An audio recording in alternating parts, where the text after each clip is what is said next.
to you or to turn the mic over to Chase Bowlin. Thank you. All right, let's go ahead and drag that over here real quick. All right, just a second. Get this working. Okay, is that on? It is on, but it's not liking me. Is that a little bit longer? 1 second. Is the gizmo plugged in? Yes, the gizmo's plugged into the slot. Turned on? Let me see. I think so. With the red on? Nope. Nope. Is it the other way? Okay, I lied. That's what it was. I didn't turn it on. There we go. Okay. Make sure everything's on. There you go. Okay, so thank you for coming out to the senior thesis presentations. As Perry said, my name's Chase Bowlin, and I'm going to be presenting my senior capstone, which is promptly named Croft, which is named after the small Irish farms that you can find over there in Ireland. So what does Croft stand for? It stands for Customizable Remote Oculus Rift Farming Tool. A bit about my project before we go into depth about what it actually does. It's a tool for gardening that makes life easier on you by taking some of the smaller tasks out and kind of automating it and making it easier for you to keep track of stuff. So as the bullet points point out, it is for monitoring not just one plant but multiple plants at a time. And it also implements a nice easy user interface for the person who does decide to use this information, and this software makes it nice and easy for them to use and interact with the plants and all the information. So before we dive into the actual project, I'm going to look at the problem that I was trying to answer, and that is I really like the idea of taking care of plants and raising them, but I have the worst green thumb known to mankind. Anything that I touch tends to die, even if it's the easiest thing to grow. So I tried to figure out a way to make it easier to take care of plants. So the first point that I looked at is taking care of plants is very hard. Also, not just being any kind of plant, but particular breeds of plants can be particularly picky in their environments that they need to sustain and grow and develop and do what you want the plants to do. As I said, some people just don't have a green thumb. And also, the last point that I wanted to answer was, how can somebody keep track of how their plant has been doing and how is it doing right now, to see where it's come from and where it's going, and know the continuous kind of environment that the plant will be living in and going through. So my solution was to find a way to integrate technology into this, kind of make it more automated, take out the busy work so that you didn't have to worry about it, but the technology would do it for you.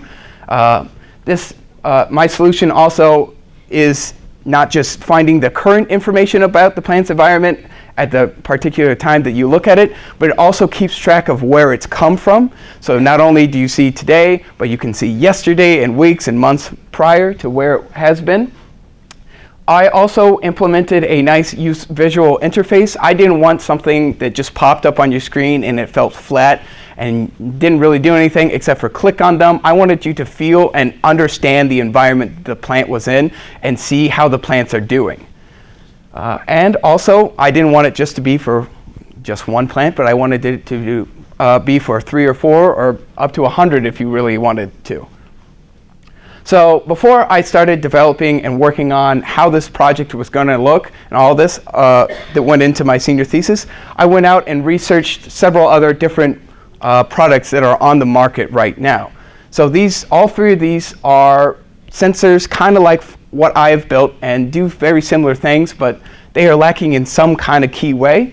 So the first one is called the OSO Plant Link, and this is a nice measuring tool just for soil moisture levels. So it doesn't actually measure other things other than just soil moisture.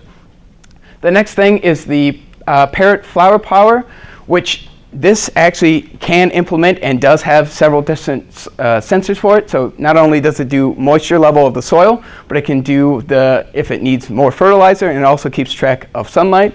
Though where this lacks, and also the OSO Plant Link lacks in implementation, is you have to connect to the device with your Bluetooth on your phone or any Bluetooth device, and you can only look at one plant at a time.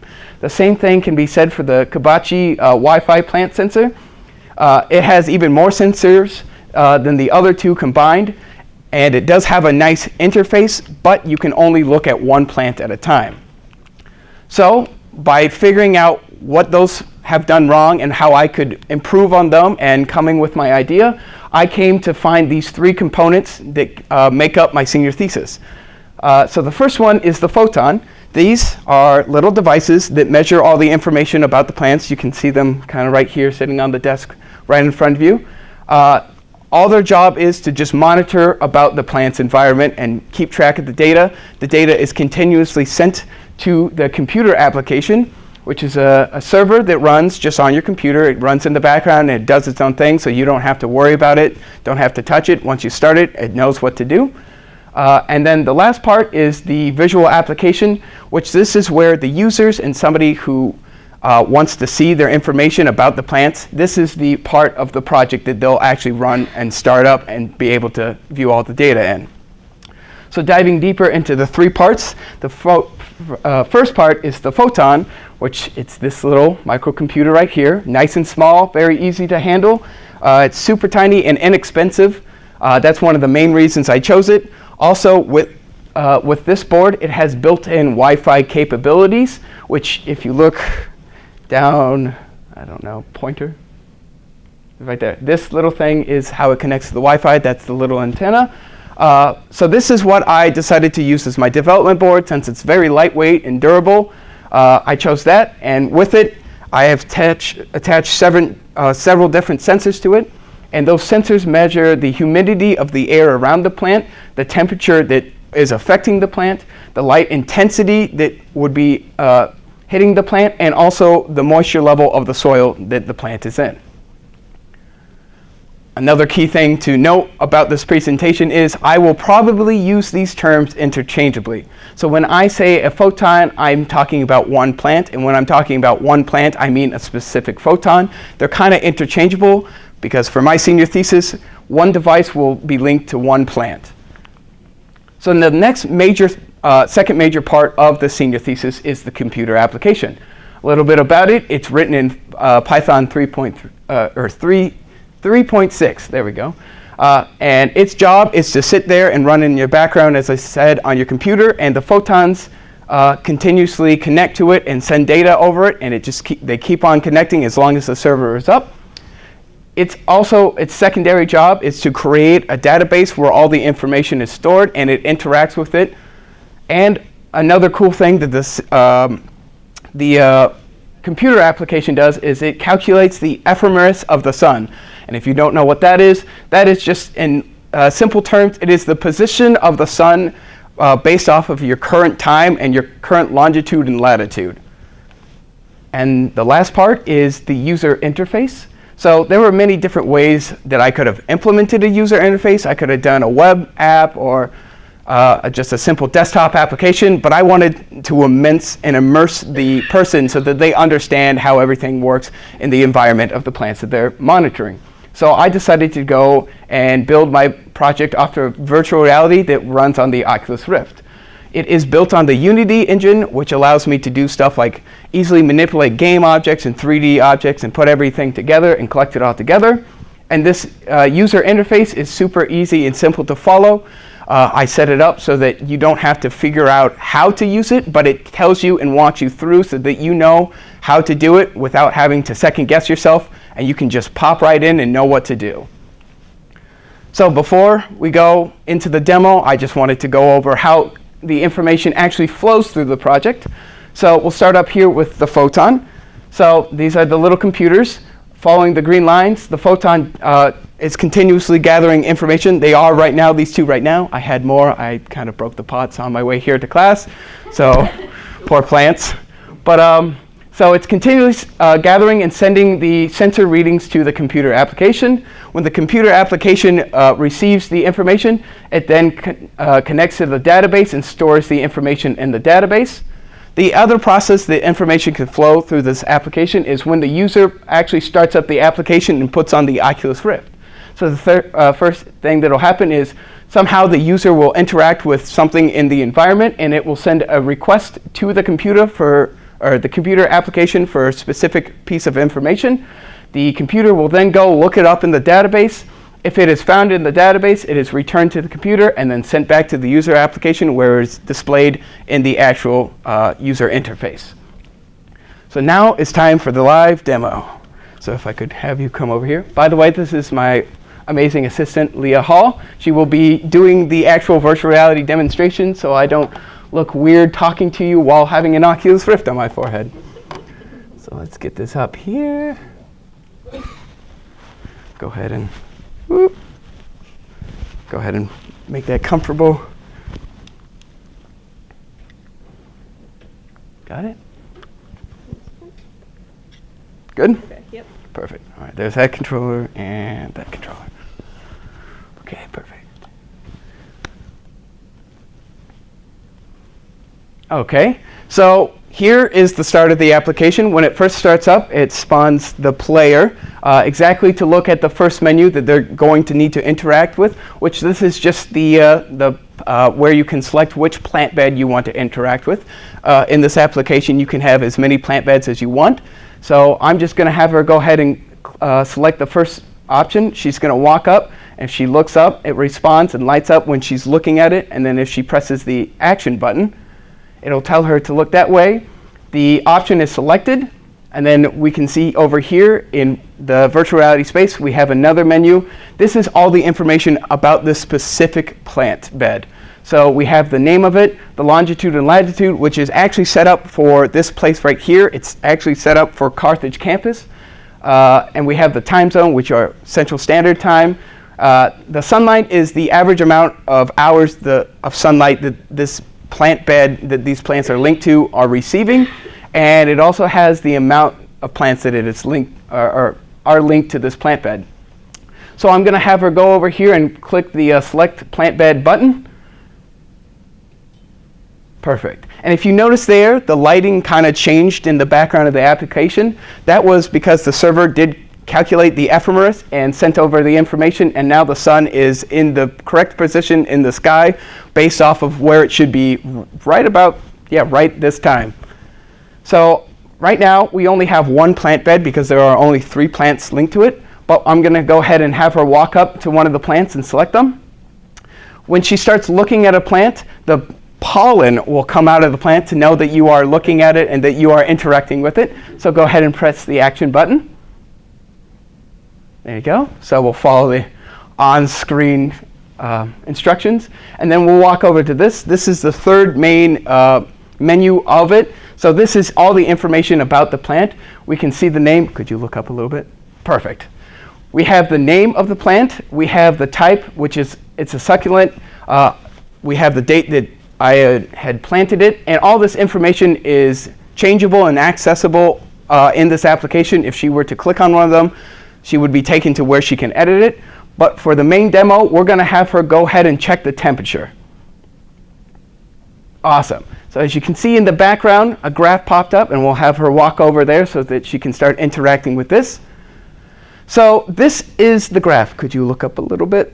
Perfect. So this is the graph that I've been working on. This is where all the information about the plants will be displayed.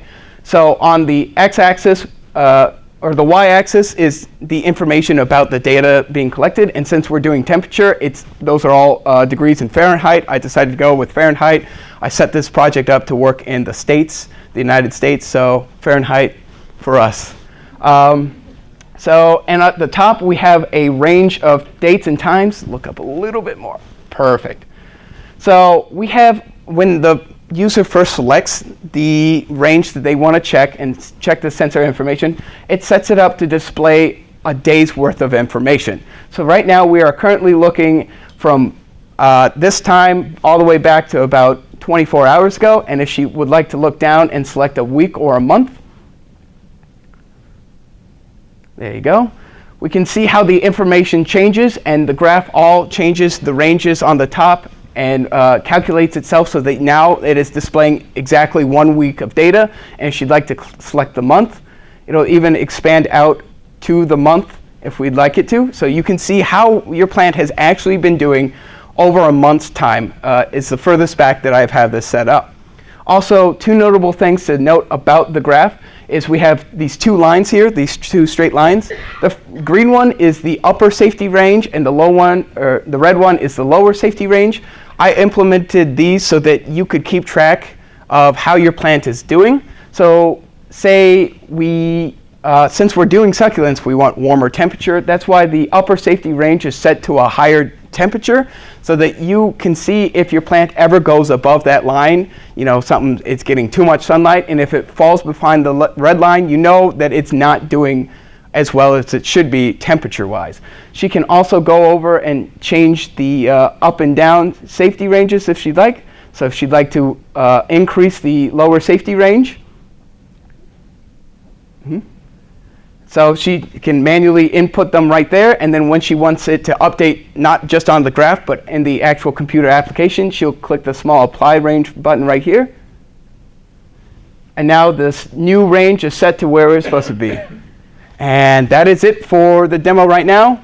I'm going to leave her in virtual reality just in case you guys want to come back and ask something. So she's just going to awkwardly sit there while we go back to the presentation. All right. Boop. Awesome. So one of the great things about this senior thesis that I love was not only did I develop something that I created and I would be comfortable sharing to other people and showing what I've made, and I'm proud of it, but I've also established places where I could grow and make this an even better product. It's already something that I'd be willing to send out to people so that they can use, but all these different things are something that I've pointed out that I would like to add to it in future time when I have the opportunity to, especially waterproofing the devices, because I know that could be a problem, especially if they're outside and it's raining. By the way, there is a spray that you can get to spray down circuit boards. I just didn't want to do it because it's the schools and I didn't want to ruin them. For the results, I have to say, I think this project was pretty dang cool. I've never thought in my entire 4 years of Carthage College that I would be programming something in virtual reality and even attempting to do something like that. So being able to learn how to do that and make it look presentable and function was a great experience. This project being something a lot larger than I had ever taken on in the past compared to class projects where you have a set deadline and small deadlines and stuff like that, and the small things that I've done out of class. This was a very big project, and not only did I need to learn how to manage my time and understand where I was going with it, but I easily identified the growth opportunities through developing this. So clearly going through the development process, things change. You have to change what you're doing to understand and make your application work and do what you need to, and some things just don't make it in. Other things are brand new things that you've decided to add, like it being virtual reality, and maybe in the future I can make that work for Google Cardboard and stuff like that. So I've just learned how to scope my project and see where it can grow and where it needs to be. Any questions? Yes. I just want to comment that I enjoy your usage of grow because it's a project about plans. Thank you. I was hoping somebody would catch that. Yep. Mm-hmm. Yes. So when using it, I've heard that when you're sitting and moving around in virtual reality and Carthage sickness, how long does it usually take for something like that to fix? So yes, there is an actual thing called virtual reality sickness, which is a form of motion sickness that you can get, and it is caused by too much virtual reality using and also moving around too quick in the virtual reality landscape. So I definitely took that into account. When I first made this, had it so I could run around this place in a couple of seconds, and I got sick pretty quick. So I've done a lot of testing, and I've had a lot of other people test out this application to see if the speeds of the head movements and the selecting and moving, actually being able to move around the player controller, I had them feel it out and get back to me so that I would know if it would actually make them sick or not. Me personally, I get sick after 3 hours, but it varies on the person. Him first. What was it like working with the Oculus Rift environment? So most of the programs maybe some of us have written, there's a main, or maybe there are event handlers. Mm-hmm. I don't see, or can you talk about what it's like to work with the Oculus Rift? Yes. So Unity is wonderful because you can make games in it, and it works very well with the Oculus software. So there is. I'm sorry. It's Unity and Oculus. So Unity is kind of like this environment, this game environment. Yes, it's a development environment specifically and most of the time used for games, but I decided to build off the Unity environment because it allowed me to easily access and manipulate game objects in 3D spaces and stuff like that. And then Oculus just works with that environment? Yes. As a way to... So one of the things is right here. So Oculus, the Unity engine has built-in things like cameras and stuff that you can use, but they don't work with the Oculus headset. So Oculus, thank them so much that they came up with the different camera rigs that you can use that actually allow this headset to respond to the movements of the head.